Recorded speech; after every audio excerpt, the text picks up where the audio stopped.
या देवी सर्वभूतेषु मां शक्तिरूपेण संस्थिता नमस्तस्यै नमस्तस्यै नमस्तस्यै नमो नमः।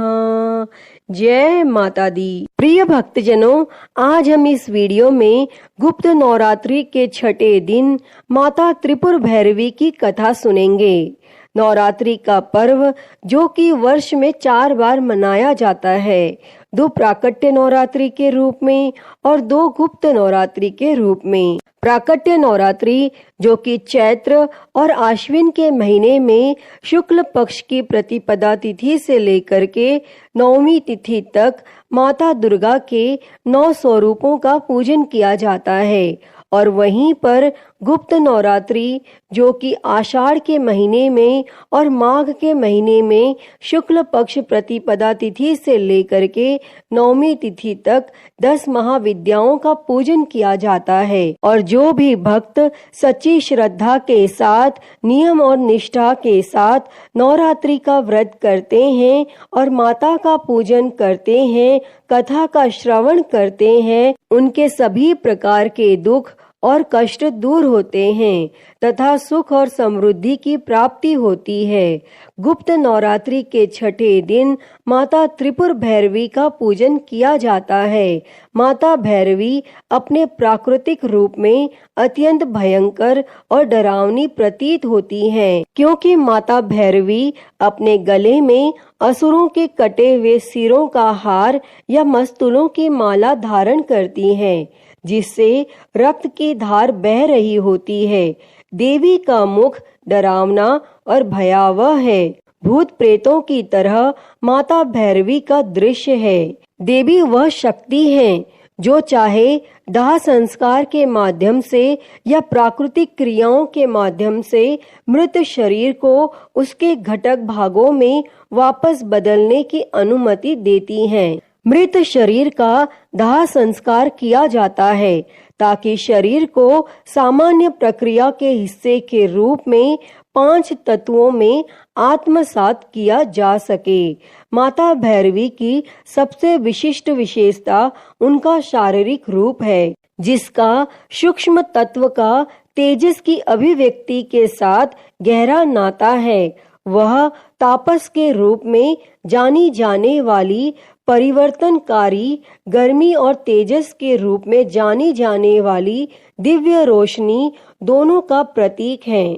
तपस केवल तपस्या का एक रूप नहीं है, बल्कि यह एक ऊंची आकांक्षा है जो किसी के जीवन में अन्य सभी रुचियों और आसक्तियों को ही मिटा देती है।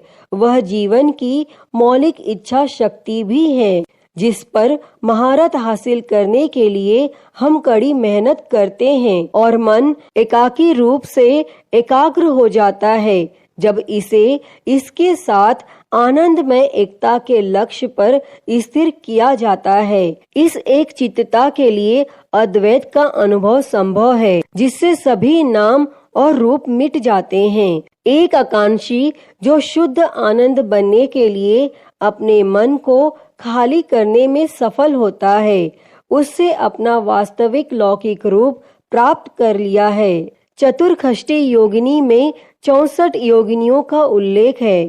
यह प्राचीन भारत में दिव्य शक्तियों के जो कि एक रहस्यमयी पंथ है। यह 64 योगिनी स्वयं को माता भैरवी की दासी मानती थी। इन योगिनियों की आदिवासी परंपराएं थी। इन योगिनियों को तंत्रवाद से जोड़ा गया था, क्योंकि वे देवी काली और भैरवी की विनाशकारी शक्तियों का इस्तेमाल करती थी। योगिनी प्रकृति के 5 तत्व पंचभूतों पर नियंत्रण करने के लिए शरीर और मन को नियंत्रित करने की इच्छा रखती हैं। यह माना जाता है कि उम्र बढ़ने और शरीर की अन्य प्रक्रियाओं को बताने के लिए महिलाएं प्रजनन क्षमता के माध्यम से अपनी सृजन की शक्ति का उपयोग कर सकती हैं। माता त्रिपुर भैरवी मूलाधार चक्र की अधिष्ठात्री देवी हैं। माँ भैरवी को कुंडलिनी शक्ति के आधार पर मूलाधार चक्र की अधिष्ठात्री देवी कहा गया है। मूलाधार चक्र को जागृत कर वह हमें माया से, सांसारिक भ्रम से ज्ञान की ओर ले जाती हैं। माँ भैरवी को संहार की शक्ति माना जाता है। हालांकि 10 महाविद्याओं में कई महाशक्तियां हैं जो विध्वंस के रूप में कार्य करती हैं। जैसे माँ छिन्नमस्ता संहार शक्ति है, माँ काली ब्रह्मांड की सर्वोच्च संहार शक्ति है। माता भैरवी हमारे जीवन में उपस्थित सभी बुराइयों की संहार शक्ति है, जो हर दिन अपने कार्यों में कार्यरत रहती हैं। माँ भैरवी हमारे शरीर की कोशिकाओं को धीरे धीरे नष्ट करती हैं ताकि नई कोशिकाओं का निर्माण हो सके। वे हमारी सृजन की शक्तियों को बढ़ाती हैं ताकि वृद्धावस्था जल्द न आ सके। वे हमारे अज्ञान को नष्ट करती हैं। उनके विध्वंस कार्य निरंतर चलते रहते हैं। इस अर्थ में वे निरंतर परिवर्तनशीलता की एक महाशक्ति है, जो अपरिहार्य माँ भैरवी हमारे शरीर को जन्म से मृत्यु तक ले जाने वाली महाशक्ति है। तो भक्तजनों, आइए सुनते हैं माता त्रिपुर भैरवी से जुड़ी हुई एक पौराणिक कथा। तो आप सभी इस कथा को बड़े ही श्रद्धा, ध्यान पूर्वक और प्रसन्न चित्त मन से सुनिए। उससे पहले आप सभी प्रेम से बोलिए, माता त्रिपुर भैरवी की जय, 10 महाविद्या माता की जय, सर्व देवी देवता की जय। माता त्रिपुर भैरवी का संबंध महिषासुर नामक राक्षस के वध काल से है। देवी लाल वस्त्र और अपने गले में मुंडमाला पहनी है और अपने शरीर पर रक्त चंदन लगाती हैं।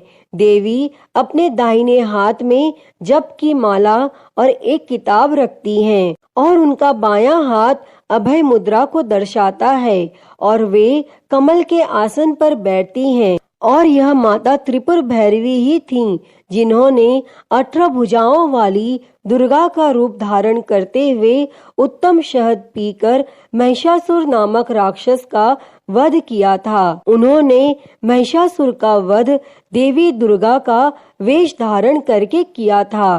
साधना से संबंधित देवी काम, लोभ, क्रोध, ईर्ष्या, नशा और भ्रम को मनुष्य के स्वभाव या दिनचर्या से मुक्त करती हैं और परिश्रम से किए गए कार्य योग अभ्यास में सफलता दिलाने में मदद करती हैं। मनुष्य सभी प्रकार के विकारों या दोषों को दूर करके ही योगा अभ्यास के उत्तम स्तर पर पहुंच सकता है।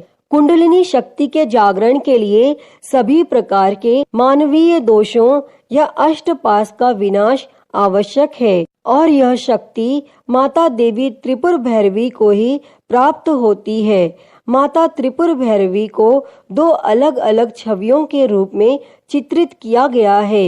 एक में वह देवी काली के समान है, जो एक बिना सिर वाली लाश के ऊपर शमशान भूमि में बैठी हैं। देवी की 4 भुजाएं हैं, एक में तलवार रखती हैं और दूसरे में त्रिशूल, तीसरे में एक राक्षस का कटा हुआ सिर और उनकी चौथी भुजा अभय मुद्रा में है, जो भक्तों को भय न करने का आग्रह करती हैं और साधना बुरी आत्माओं और कमजोरियों से छुटकारा पाने के लिए की जाती है। सुंदर जीवन साथी, सफल प्रेम जीवन और विवाह के लिए भी देवी की पूजा की जाती है और देवी भैरवी की पूजा कई अन्य रूपों में भी की जाती है, जैसे कि त्रिपुरा भैरवी, चैतन्य भैरवी, सिद्ध भैरवी, भुवनेश्वर भैरवी, संपद प्रद भैरवी, कमलेश्वरी भैरवी, कालेश्वरी भैरवी, कामेश्वरी भैरवी,